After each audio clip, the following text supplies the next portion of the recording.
Speech writing must be one of the weirdest jobs in the world. No matter how carefully the words have been prepared, you're never quite sure how they're going to be delivered. Yesterday, I was in London, and I was watching one of my clients, who's a big Australian businessman, deliver a speech that I'd written for him. And I'd written for him this passage, kind of with Winston Churchill in mind, about how we've got to fight for our future, fight to protect our position, fight our competitors. And I'd forgotten about the Australian accent, and I watched from the back of the room with horror as I saw him go, "We've got to fight for our future, fight to protect our position. And I'll tell you what, folks, when I wake up every morning, there's one thing I know for sure I'm going to do that day. Fight!"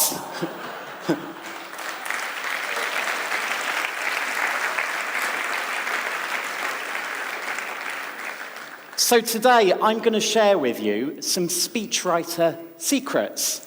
Because I don't know whether you know this, but there is a secret language of leadership. A secret language of leadership that we all used to be taught at school, ancient rhetoric. This was a core part of the curriculum in ancient Rome, part of the trivium.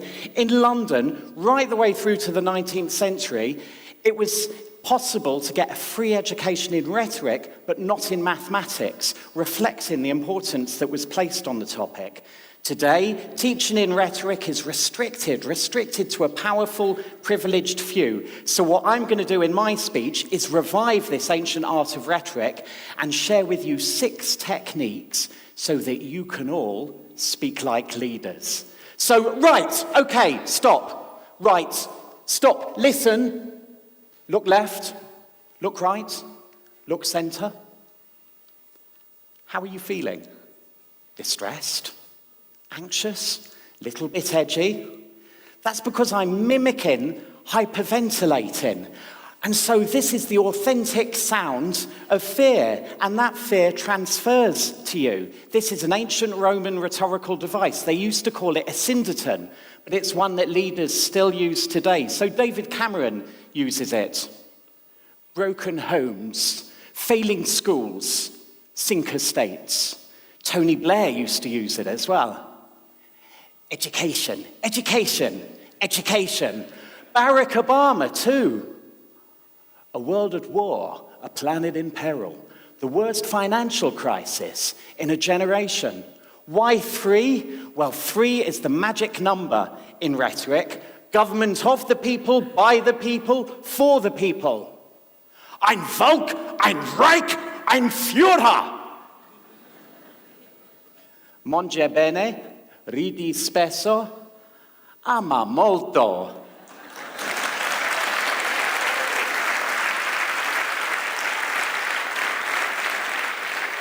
That was the hardest part of this speech to practice, so thank you for the applause. This is also an ancient Roman rhetorical device. They used to call it tricolon, which makes it sound like a peculiar part of the digestive system, but it's just put things in 3s. You put your arguments in 3s, it makes it sound more compelling, more convincing, more credible, just like that. And so we find the rule of 3 here, there, and everywhere. And so indeed you can tell the history of Verona through nothing more than the rule of 3. If you think that Caesar used to come here 2,000 years ago, veni, vidi, vici. 400 years ago, Shakespeare wrote Romeo and Juliet, which was set here. Romeo, Romeo, wherefore art thou, Romeo? But of course, far and away, the most momentous event in Verona's history, today's TEDx. Reinvent, rethink, relay. Right, let's move on. Number 2. 3 sentences in which the opening clause is repeated. Now, this is what Winston Churchill did with his "We shall fight on the beaches, we shall fight on the landing grounds, we shall fight on the fields and in the streets." Of course, he could have said this a whole lot quicker, but he wanted to communicate his emotion, so he repeated it. When we're emotional about things, our perspective distorts, and this then manifests in our speech, and so this is the authentic sound of passion. I love Verona. I love Italy. I love pasta. I love tiramisu. I love all of you. I love the excitement, I love the energy, I love the enthusiasm here in this room. Are you feeling my passion? You should be, because I'm a speechwriter and I know how to make a point. It sweeps people away. And this is why this is a technique which is used by slick salesmen and by market traders. I'm not asking £20, I'm not asking £15, I'm not even asking £10. It sweeps people on to the next point, which is three balancing statements. Ask not what your country can do for you, ask what you can do for your country. There's nothing wrong with America that can't be cured by what's right with America. To be or not to be. If the sentence sounds as if it's balanced, we imagine that the underlying thinking is balanced, and our brain is tuned to like things that are balanced. Balanced minds, balanced diets, balanced lives. And so we're drawn to these kinds of sentences, we're attracted to them, even if that balance is actually just an illusion, like we're looking to the future, not the past. We're working together, not against one another. We're thinking about what we can do, not what we can't. Now let's move on to number 4, metaphor. Metaphor is probably the most powerful piece of political communication, but it's the bit no one ever talks about, the elephant in the room, so to speak, which is extraordinary because we use metaphor once every 16 words on average. So our conversation is littered with metaphors, scattered with metaphors. We can't speak for very long without reaching for a metaphor, and metaphors are very loaded.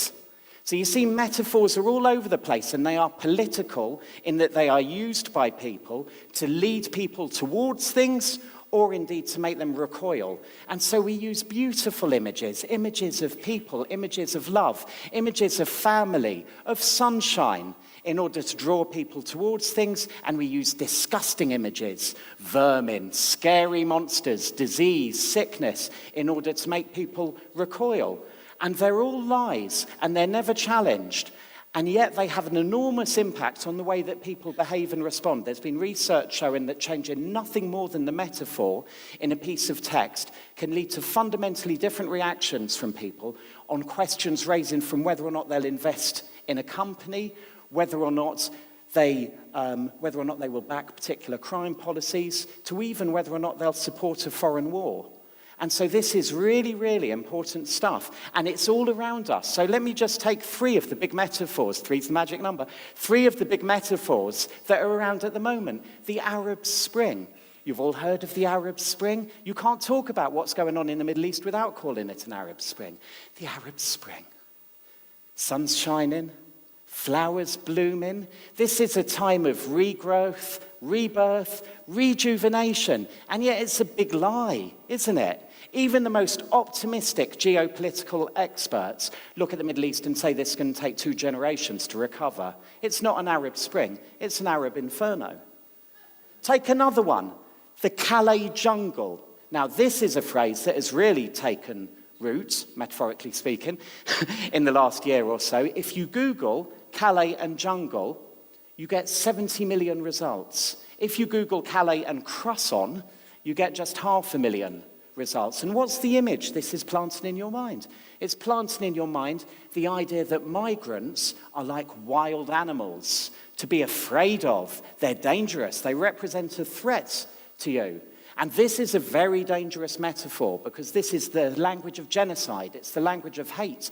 It's the same metaphor that Hitler used against the Jews, depicting them as snakes. It's the same language which was used in the Rwandan genocide by the Hutu against the Tutsi. They were described as cockroaches. And so it should be of intense concern to us that this is a phrase that is being used now by the mainstream media to talk about some of the most vulnerable people on our planet. Let's take one more, the financial storm. The financial storm for the financial crisis. Was the financial crisis really an act of nature, as the storm metaphor suggests? So it was nothing to do with greedy bankers or timid politicians or ineffective regulators. The storm plants a phony image in our minds that this is something that just swept in naturally and equally will just sweep away with no need for action on our part. It's a big lie.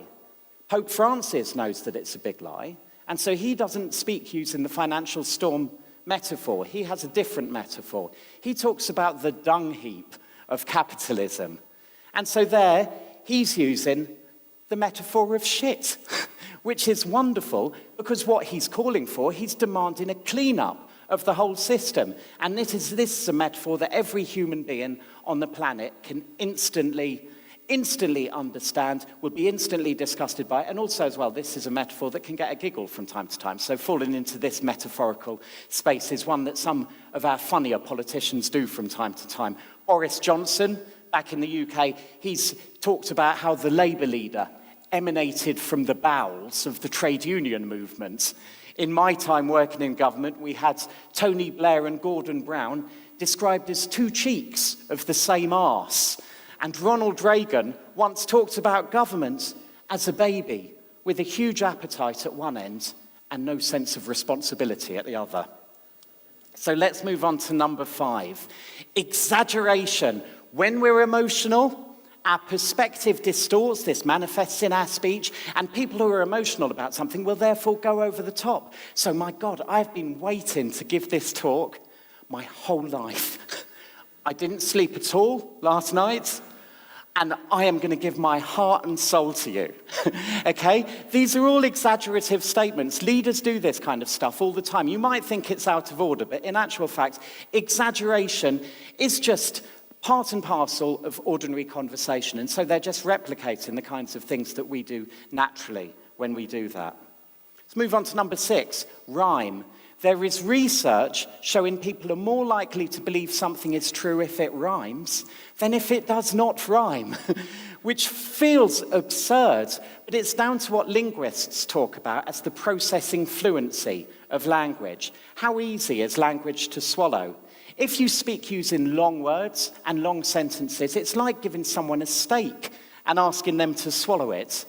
Whereas if you give them something pithy, like a rhyme, it's like asking them to just sip on some Prosecco.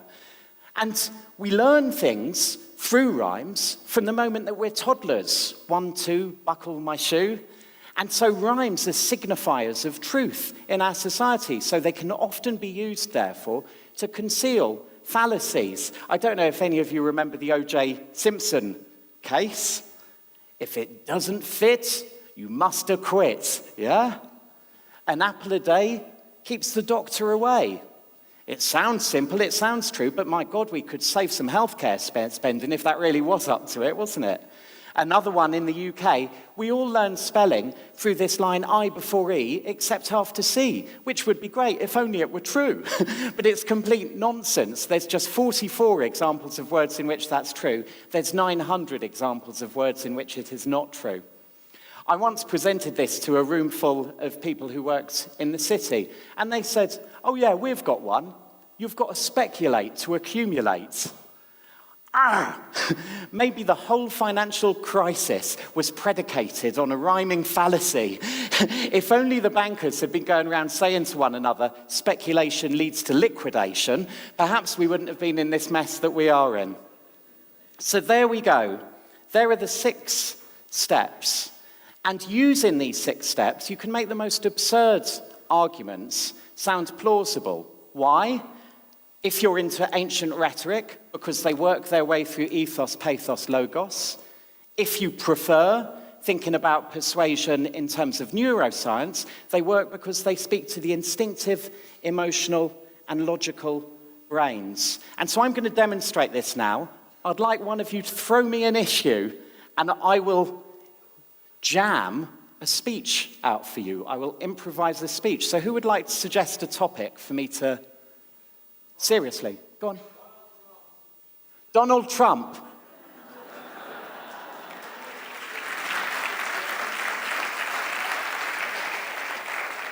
Do you want me to go for or against? For or against? For. Right. Plain speaking, honest, authoritative. America's been waiting for someone to grab it by the scruff of its neck and pick it up. America's been waiting for a politician who can dare to tell the truth. America's been waiting for someone who can really show leadership. Trump's being knocked by the liberal establishment, but he's winning support from the people. That's because he's not spinning, he's telling it like it is. And he's not just speaking to America at its heart, but he's speaking to a truth across the world now. The world has been waiting for enlightenment from someone like Trump for a long while now. And I tell you what, all of us here in Verona today, we ought to be thanking our lucky stars that for once we've got genuine political debate taking place in the United States. Maybe, who knows, we might get something like this in Europe one day. Stranger things have happened. So, if you think about Trump, that he's someone we should dump, then to all of you in the EU, I say, fuck you!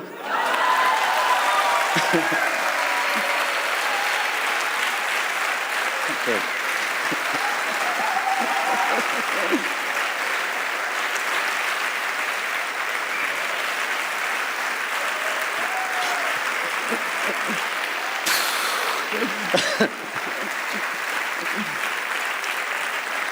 Thank you. I would just like to make it absolutely clear, for the record, I think we should dump Trump. He's a chump. Thank you. It's a playful exercise, but the point I'm making here is very serious. The reason we all used to learn rhetoric at school was because it was seen as a basic entry point to society. How could society be fair unless everyone had equal ability to articulate and express themselves? Without it, your legal systems, your political systems, your financial systems are not fair. And so it should be of intense concern to all of us that education in this has been narrowed to a very small and powerful elite. In Britain, there's one school that teaches rhetoric, and that is Eton. 19 of our last 50 prime ministers went to this school. So did our current mayor of London. So did our Archbishop of Canterbury. It is absolutely scandalous that when in the world we're dealing with such huge challenges, financial inequalities, the apocalyptic threat of climate change, religious persecution unmatched since the 1940s, that we should be restricting debate to such a narrow minority. Instead of teaching our children to sit down and shut up, we should be teaching them to stand up and speak out. So let's revive rhetoric. Let's really reinvigorate debate around the world, and let's really give every child on the planet to become a leader. What should we call this grand initiative? Well, here's an idea. How about democracy?